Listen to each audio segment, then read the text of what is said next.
If you don't have an outline, they're still in the bulletin. There's still a few back there if you need one. Or you can reuse yours from this morning, but I encourage. Take notes, write stuff down, doodle if it helps you pay attention. That's fine. There's a lot of things the world talks about, a lot of things the world says, and they have these quippy things they say that make things sound real or true almost. Not all of them, of course, but they'll say things like, money makes the world go round. They'll even say that greed is good, and they mean that from an economic perspective. Most humans probably believe that money is the answer to every problem, as if more money will answer every problem that you have. And yet, we see people who have problems that money can't solve. People who are rich beyond their dreams still die because of natural causes, of old age or disease, incurable cancers, and all kinds of things like that. Money does not solve all of our problems, and yet the world tries to convince us that it does, because the devil knows that if it can get greed in our lives, then greed will consume us. Greed will cause us to make poor decisions, will sacrifice what is best for simply what is profitable. And many individuals have fallen to that. Many righteous men through the Bible have fallen to that, whether it was physical finances or whether it was fame or prosperity or some kind of advantage. Many people have made poor choices in their selections along the way because of greed. In fact, you could argue that greed was the first motive of murder or jealousy. I always struggle with the difference between the two. Cain desired a relationship with God, but wasn't willing to do what was required for it. Abel, on the other hand, was more than happy to give to God what was best. And Cain was upset about it. In here, Ecclesiastes chapter 5, we're going to talk about the negatives of greed. We're not going to talk about the positives of greed, because frankly, there are none. We're going to talk about the transition of the positives of labor. But for the beginning here, negatives of greed. It seems like this would be a pretty obvious situation. Greed bad. But it's not that simple when you talk to people in the world, when you talk to people even who are caught up in such attitudes and such activities. If we begin here in verse 8, notice with me, he says, "If you see the oppression of the poor and the violent perversion of justice and righteousness in the province, do not marvel at the matter." He says, I've traveled the country, right? Remember our analogy here, our metaphor we've been using is almost like Solomon has been walking around. He's been traveling the known world as it is, the area around himself, and he has stopped at various positions, places where people may find peace and comfort and purpose and meaning in life. And he says, do you guys have meaning? Have you found purpose yet? And some people probably felt like they had, but as he investigated, he found that it was ultimately futile. It was ultimately, as our word, vanity. All the things that he's concluded. So he stops next to this farm or this field where these workers are working, and he says, what happens to the things that you collect and the money that you make? Does it stay yours forever, or is it expended in some other venture? Does it become someone else's when you pass away? Well, if that's the case, then why do it at all? Right? If it only has purpose under the sun, if it only has meaning under the sun, then it doesn't truly have meaning. And he stops at various places, including the temple and the palace itself. He sees all of these people in various circumstances. And it's interesting as well that he keeps coming back to this one, because this isn't the first time he's talked about greed, about money, about prosperity being an evil or a plague on people, as opposed to the boon that many people consider it. He says, if you're seeing these things, the oppression of the poor, the violent persuasion of justice, the righteous in the province, he says, do not marvel at that matter, for high official watches over high official, and higher officials are over them. There's a word we have in the English language that describes it. It's called bureaucracy. When you feel like you have a position of power, there's always someone higher to take whatever you get from you. If you're going to exploit that, you have no means by which to complain when they take what you have. If you are willing to complain, or if you're willing to take from others, if you're willing to let this greed consume you, then you have no court to go to. No high court anyway. You have no means or measure to complain when someone bigger and stronger or more powerful takes what you have. The first negative of greed is that there is always someone greedier, and more importantly, someone more powerful. There's always a bigger fish that will eat you if that's what you're about. He says, moreover, the profit of the land is for all. Even the king is served from the field. And that's something that a king needs to remember. That he might be high up in his ivory tower, and he might be so far removed from manual labor, and he might fare sumptuously and all of those things, but all of that food, and his whole construction of the building, and everything that is in existence came from the earth.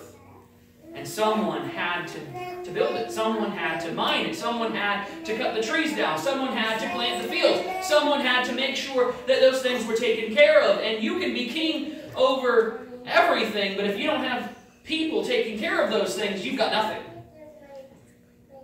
And oftentimes, bosses, people in leadership roles, will forget that very thing. They will forget that they are supposed to take care of the people. Kings and rulers and emperors all struggle remembering.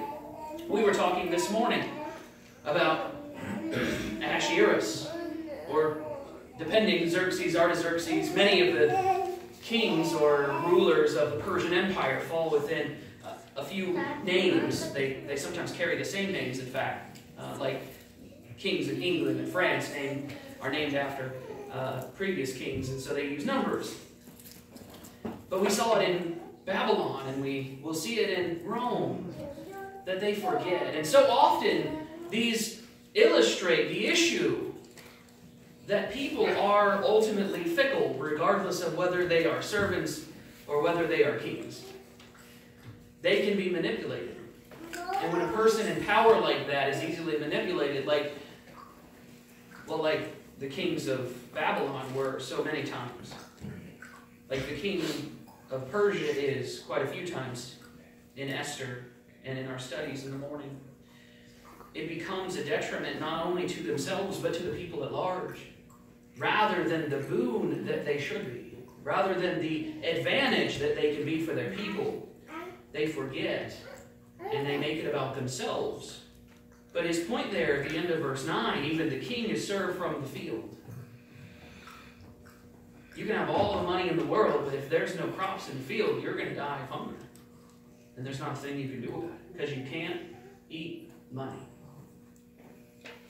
There's always someone greedier. There's always someone more powerful. There is always someone who will take it from you. And that's what I learned from human history. It's about the only thing you can really learn from human history for the good, is that there's always someone who will take it from you. If you are only about the consumption, only about the taking, only about the acquiring, there's always going to be someone else. In chapter 5, notice in verse 10, he goes on, he says, he who loves silver will not be satisfied with silver. So now he's going to move on to the next problem. He who loves abundance with increase, this is also vanity. When goods increase, they increase who eat them. So what profit have the owners except to see them with their eyes? We got to stop there. Verse 11. There is no fulfillment to your greed. When we have greed, when we allow it to consume us, and when we try to procure goods simply for the procurement of goods rather than for the use of those goods to the glorification of God, there is no end. There is no end if we desire simply to collect, because there is always more to have. Simply to build an account, or to build a security blanket, as we might say, or to build a nest egg. There is no end to it. If that is the end or the goal, then there will be no end, I should say. There we go. There is no end to the greed. There is no end or fulfillment to that greed. It will continue, and it will move with purpose. He says the second problem with it, there's no fulfillment to greed, because greed will continue to consume you. In chapter 6 and verse 1, he says, this is an interesting one from my perspective. I've had to do a fair amount of study into the culture and how they understood things, because we don't think the same way that they did. And that's a struggle sometimes, to come to grips with what they're talking about and to understand what they're saying. But follow along. Here in chapter 6, notice in verse 1, he says, "There is an evil which I have seen under the sun, and it is common among men. A man to whom God has given riches and wealth and honor, so that he lacks nothing for himself of all he desires. Yet God does not give him power to eat of it, but a foreigner consumes it. This is vanity, and is an evil affliction." He says this is such an evil thing, a horrible thing. And we think back to it, and we read it, and we say, well, yeah, that doesn't seem very nice. It doesn't seem very great, and he's associating these things with God, whether it's God that's withholding them from this person or not. That's how the situation is perceived by those around him. He says, if a man begets 100 children, he's going to give you an example here in verse 3. If a man begets 100 children and lives many years, so that the days of his years are many, but his soul is not satisfied with goodness, or indeed he has no burial, I say that a stillborn child is better than he.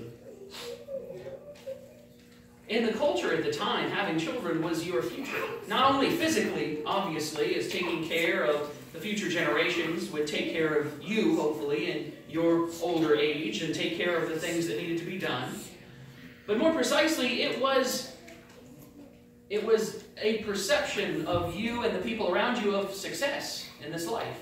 And we see the issues with Hannah, for instance, and the desire that she has for a child. And she ends up with her own, making promises to God. We have many instances through the Scriptures of individuals. Samuel's mother and Samson's. And we hear of women like Rebecca and Leah. Many of the patriarchs' wives struggled conceiving, and so they felt futile and void and worthless because they couldn't bear children, because in the culture at the time, bearing children was how you proved your worth. And so they would pray fervently, and so they would desire to have a child. And here in a man's case, to beget 100 children, to live many years, but to not be buried in the land of Israel that he's talking about specifically, to die outside.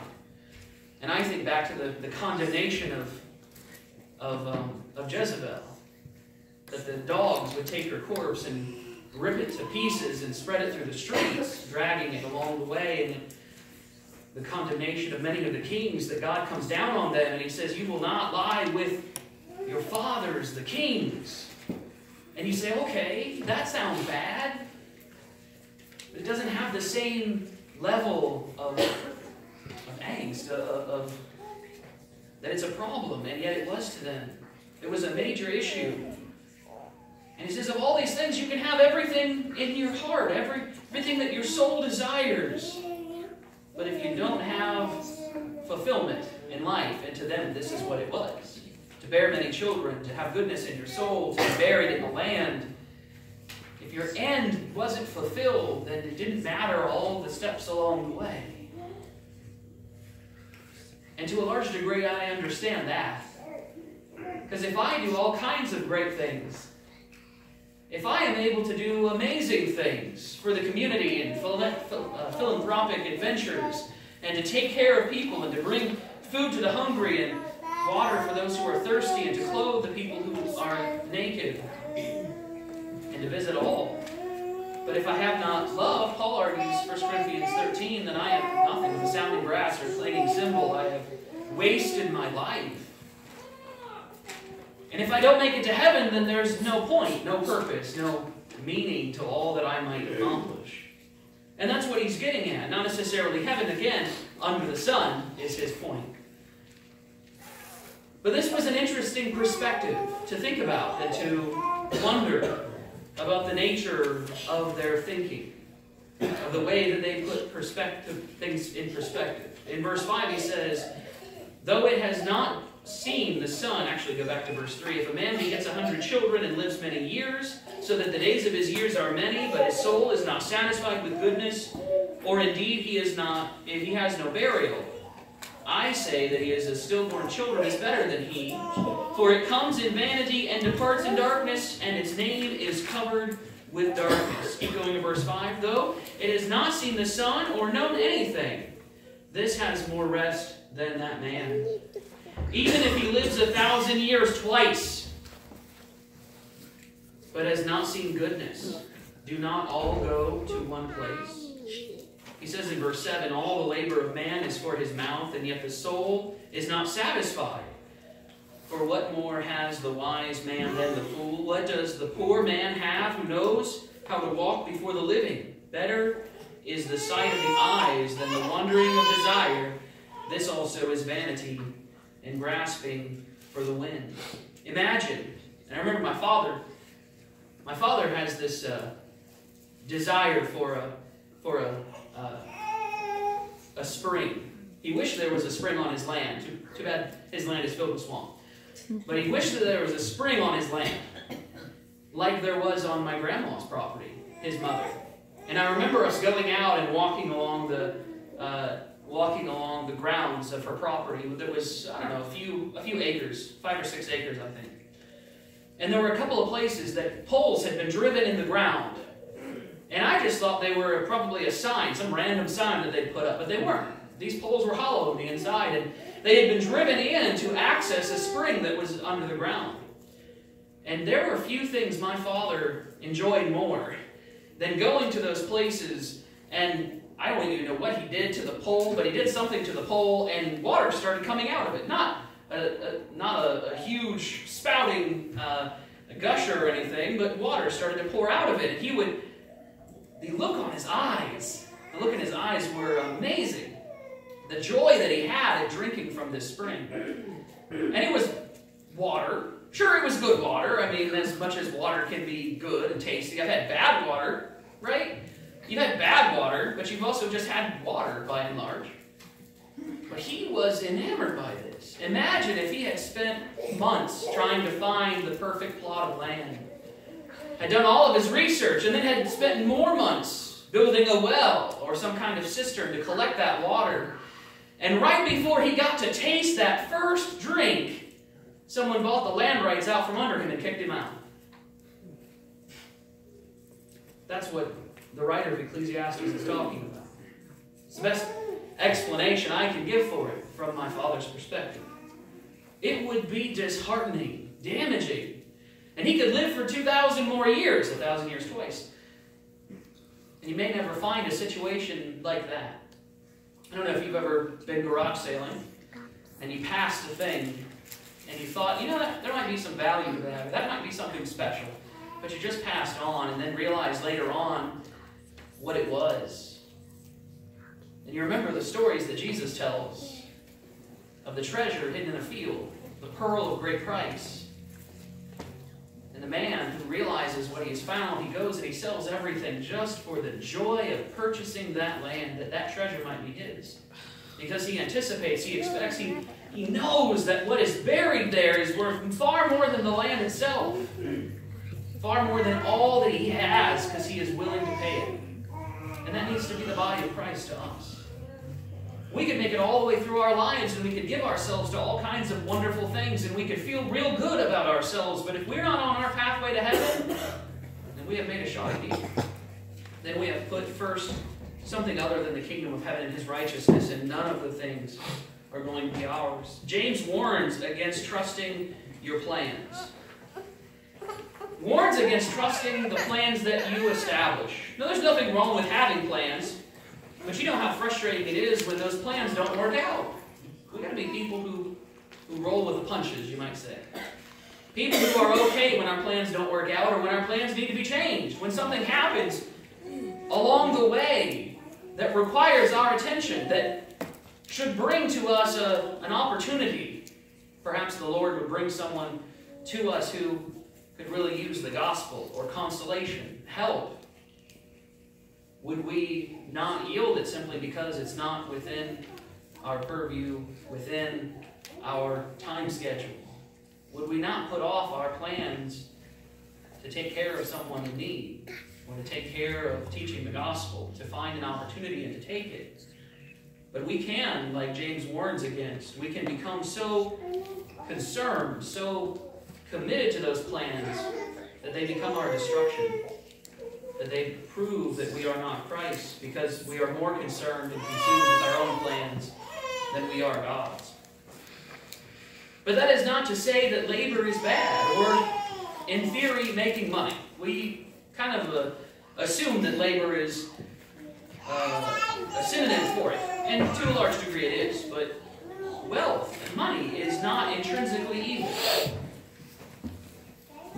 Notice in verse 5, labor specifically, verse 12, chapter 5 and verse 12, notice he says, the sleep of a laboring man is sweet, whether he eats little or much, but the abundance of the rich will not permit him to sleep.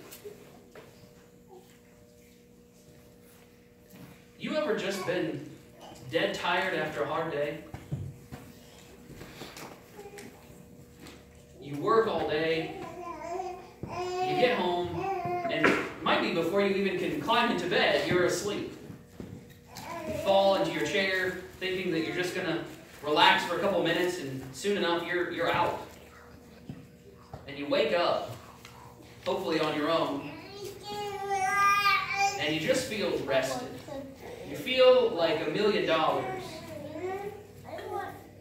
People that don't work, that don't labor, people that take their ease too often don't know the joy of sleep or rest after a hard day.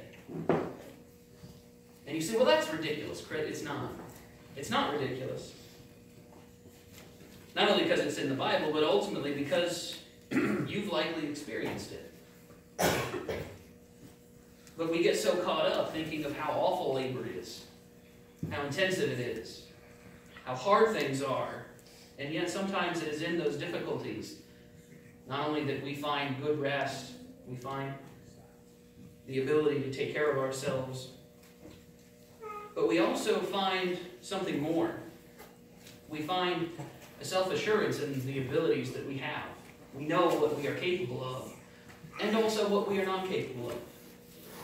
We don't have to worry about questioning where we stand when we're willing to work, when we're willing to put in a hard day's labor. We don't have to worry about where it came from, about where our prosperity originated, if we are prosperous. If we go down to verse 18, notice he says, here is what I have seen. He says, these are my experiences. It is good and fitting for one to eat and drink and to enjoy the good of all his labor in which he toils under the sun all the days of his life, which God gives him, for it is his heritage. As for every man to whom God has given riches and wealth and given him power to eat of it, to receive his heritage and rejoice in his labor, this, he says, is the gift of God. This is but one gift, but a very important gift. The ability to appreciate your hard work. Not only in your rest, but notice even in that, in verse 12. He says, whether he eats little or much, he can sleep because he knows where that food came from. He knows where his wealth has come from, or whatever goods he has. He says that is a gift of God, for he will not dwell unduly on the day of his life, because God keeps him busy with the joy of his heart. Distraction. Distraction from the things that I find people worried about. Jesus says, sufficient for the day are its troubles. You don't have to worry about tomorrow. And yet, when you have too much time on your hands, when you're not busy doing things, what do we occupy ourselves with? Because too often it's not study. And it's not prayer. It's not doing good in the community or finding things that we can improve ourselves upon. We spend our time worrying. It's almost a human condition, like sin. Worry. Of all things, why do we waste our time and energy worrying? But you know that man that worked all day, when he gets home, he might have worries, but sleep will overtake those worries. That person who works for their living, who toils under the sun all the day of his life, and who can appreciate all that he has because he has worked for it. Now, notice he says, the gifts abound. There is a gift in the labor. The ability to work is a gift of God.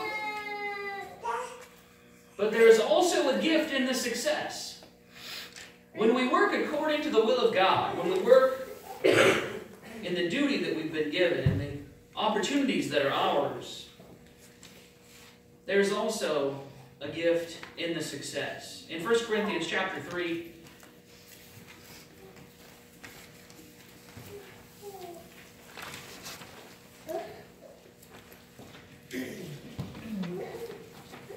chapter 3,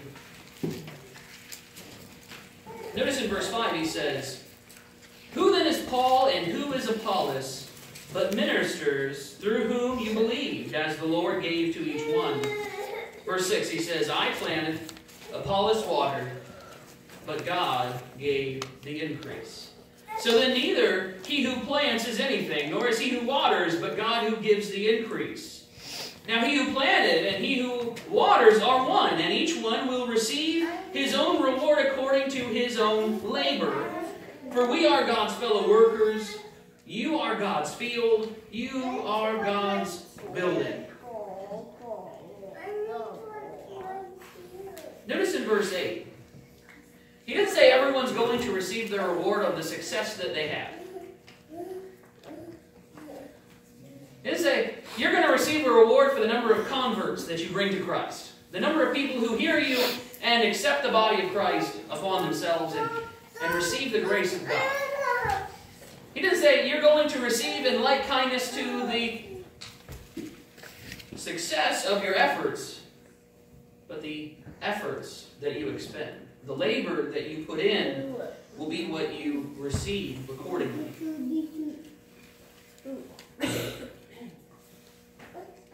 I think of men like Paul, who counted it a blessing, a grace of Christ, that he counted him worthy of putting him into the ministry.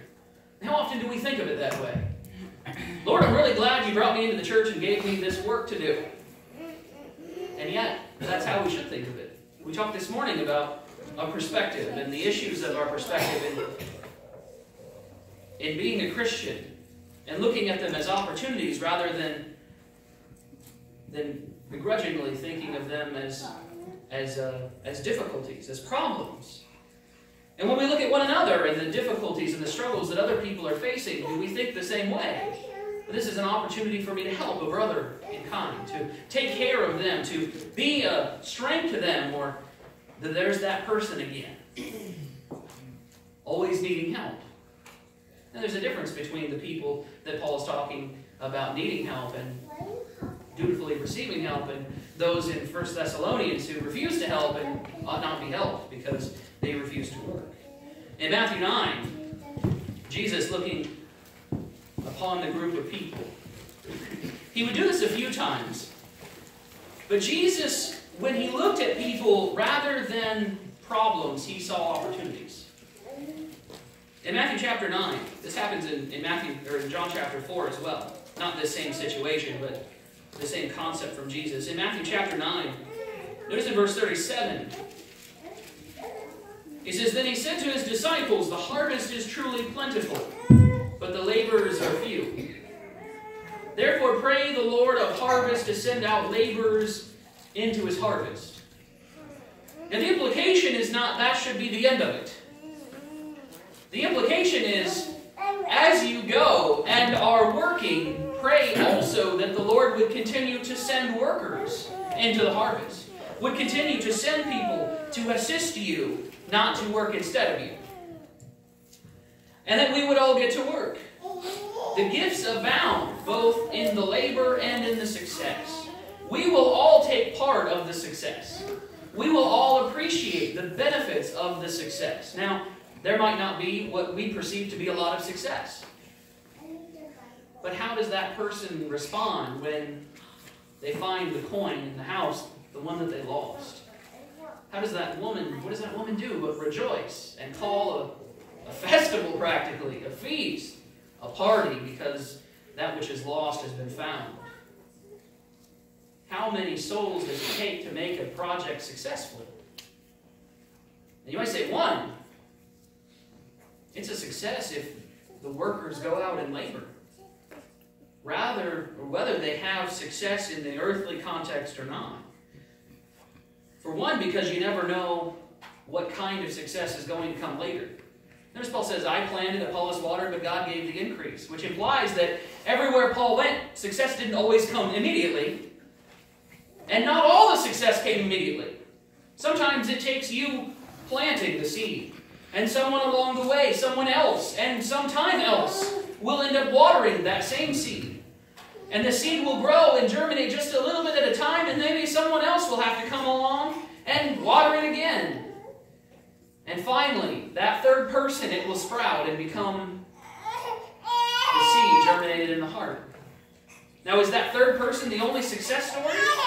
Or did all three of those individuals participate? But only God is the one who will bring the increase. We need to pray the Lord of harvest to send forth workers into his harvest. And in order to do that, we've got to get to work. We can't be, here am I, send Steve. We can't be, here am I, send somebody else. Like Isaiah says, here am I, send me. Now is the time to get to work. Now is the time to understand labor, to understand opportunities, to see them for what they are, the positives. And if we spend a day door knocking, or if we spend a day at VBS, if you ever worked the VBS, and I'll use the word work effectively there, it is labor, it is hard. Setting up and taking down, teaching classes, doing the skits, whatever it takes, taking care of the food, all the things that go into it are hard. They are labor, but they need to be a labor of love because we understand what this is about, what this VBS is about, what this gospel reading is about, what this lectureship is about, what services are about. And it's not about the pleasantness of this life, but more importantly about understanding. And I imagine that anybody who has been a participant in the VBSs, when they go home that night, I doubt many people have a hard time getting to sleep that night. But how joyful we can be, and how fulfilling when we have a proper perspective it is. Just as it will be one day when the Lord returns, when we, those who are faithful, are offered our place in the kingdom of heaven to live forevermore in God's kingdom. Now is the time to get to work, and it begins with obedience. It begins with following the will of God as He is instructed. To follow it, to become a Christian, to believe on Him, confess His name, to repent of your sins, to be baptized in the name of Jesus.